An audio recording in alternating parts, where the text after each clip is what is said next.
I'm going to show you why pressure-treated lumber is not as strong as you might think and how it could be costly or even detrimental to your project if you use it in the wrong place. And I'll show you something stronger that could be a better alternative. I set this 20-foot shipping container here about 5 years ago. I set them on these blocks of pressure-treated lumber, which are being crushed and distorted by the weight of the container. It's even worse on the other side where I have one 2x6 instead of two 2x6s. I have another shipping container that's the same size.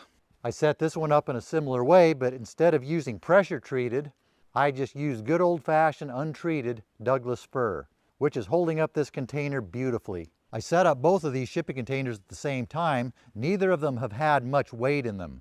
Most of the weight is the weight of the container itself. If anything, this one has had more weight at times than the one with the pressure treated lumber. I want to replace the pieces that failed under this container. After we get them out of here, we can get a better look at them, see how much damage was done. Then we can find out if they failed because they rotted or if it's what I think it is, and they're just making pressure treated lumber out of really weak wood. But before we take a closer look at these, I'm going to tell you a quick story about some inside information I have about the pressure treated industry that makes me think it's probably just weak wood. A few years ago, I rented some warehouse space for a product I was shipping. It was inside a transload facility where they swapped cargo back and forth between trucks and trains, which was a really exciting place to be when a train went right through the building. Being in a big timber producing part of Oregon, one of the common products they would ship through that building is lumber. I noticed rail car after rail car of junky looking lumber going through. I knew what it was just by the smell of it. After looking at the labels on the lumber, they confirmed it was hem fir. Hem fir is any combination of hemlock and any of the true firs. Douglas fir is not a true fir. The true firs around here are white fir, grand fir, California red fir, Shasta fir, noble fir, along with others. Since our western hemlocks and true firs have wood with very similar qualities, it's common for the timber industry just to sell them all together, and they call that hem fir. These woods do have some good qualities, one of which is a high strength to weight ratio, but that's not because they are so strong, but because they are so lightweight. Compared to Douglas fir, hem fir has more of a styrofoamy quality, to exaggerate a little bit. Okay, to exaggerate a lot a bit. But the point of that is Douglas fir is considerably stronger than hem fir. What I started to notice in the warehouse, sometimes there would be rail car after rail car of junky looking hem fir 4x4s going through, which would be followed a while later by rail car after rail car of pressure treated 4x4s going through. Then they would switch to something else. It might be junky looking hem fir 2x8 going through, which would be followed up a while later by pressure treated 2x8 going through. But like Larry might say, you don't have to be head cashier at the Walmart to figure out this is what they're making pressure treated lumber out of. I think they were taking this junky looking lumber that would be a little hard to sell in the stores, turning it into pressure treated lumber. I think the pressure treating process helps it out cosmetically. Here on the West Coast, we are very fortunate to have an abundance of Douglas fir. It is the standard for construction lumber here. We know that in a situation like this, you can just slap some Douglas fir in there and it's going to hold up. To us, that's just normal lumber. That's how normal softwood lumber behaves. When people around here go buy pressure treated lumber, they might not realize this pressure treated lumber is not the strong, durable Douglas fir we're all accustomed to. Then if they try to use that lumber in a situation where they need a lot of strength, where they are accustomed to the strength of Douglas fir, the less durable pressure treated lumber might fail like it did here. Instead of 2x6 Douglas fir, which held up fine on the other container, I'm going to use this 2x8 Douglas fir. These were cut about a year ago right here on my mill. Now that the sun's out, I put my sunglasses on because it's so bright. After spending the last couple months in foggy, cloudy, rainy weather, when the sun comes out, I feel like a mole who just came out of his hole. That rhymed.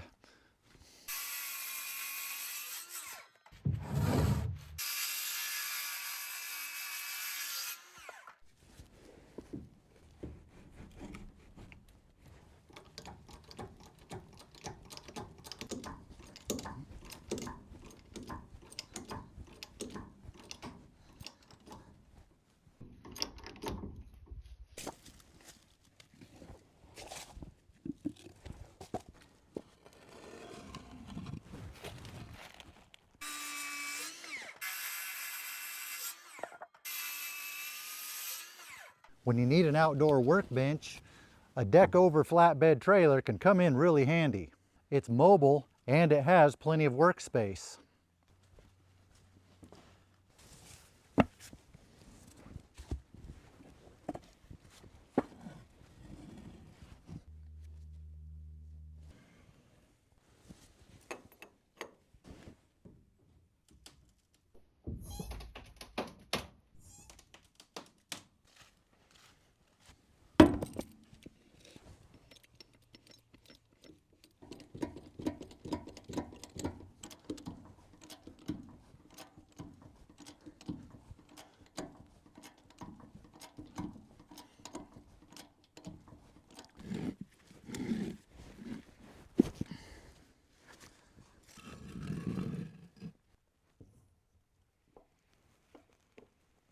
Here's the bigger block that was in the far front corner. We've had a lot of rain lately. This should be soaked. This is really light. It doesn't feel like water-soaked Douglas fir. But this bigger block held up fairly well. But that might be because it's, well, because it's a bigger, stronger block, which I don't think is unreasonable for the weight that was on it. This crack here reminds me a lot of those train loads of hem fir I saw. But when we look at the Douglas fir on the other container, these are not showing any visible signs of deforming. Same on the opposite corner. It doesn't look deformed at all. The other two corners are sitting on 1/2-inch Douglas fir. These 1/2-inch ones are deforming under the weight because they are, well, because they are 1/2-inch ones. But that 1/2-inch Douglas fir deformed less than this big 6x6 block. The two from here didn't fare so well. It doesn't look to me like they're rotten, just soft wood.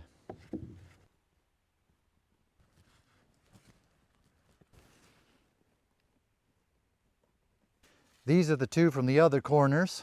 Again, I don't think it's rotten, it's just smashed. Splintering here.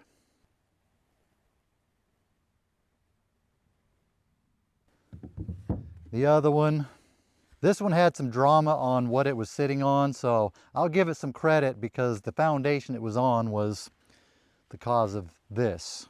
Video footage of pulling that piece out of this corner is not available due to an unfortunate camera on button failure, which I'm sure had nothing to do with the operator forgetting to push that button.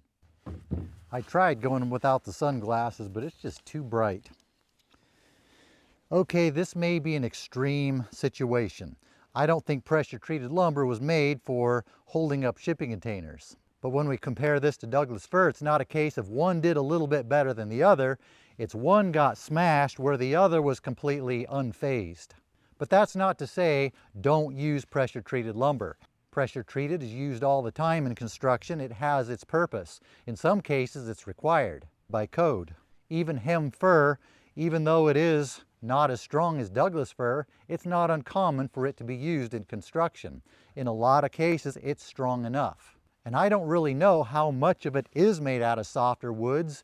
It's made out of hem fir here, but that doesn't mean they don't use other types of wood in other parts of the world.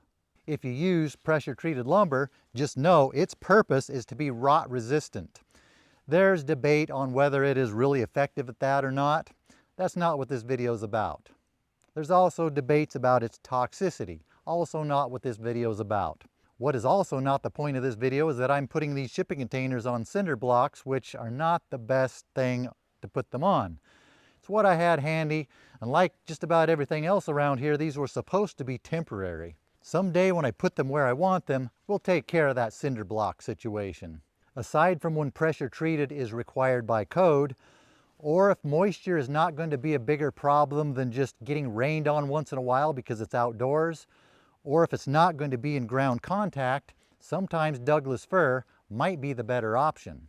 I've seen Douglas fir last for many years out in the weather as long as it's not constantly wet or in ground contact. In cases where you don't need the extreme strength of Douglas fir and rot resistance is more important, you might be better off with the pressure treated. With all that said, keep in mind, I am not a professional builder. I'm just some guy on YouTube who's sharing the experience I had with these materials, along with some of the knowledge I have about forestry and wood.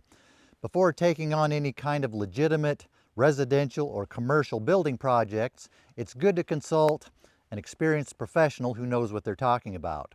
There are many cases where pressure-treated lumber is the right material to use. It's also required by code in many situations.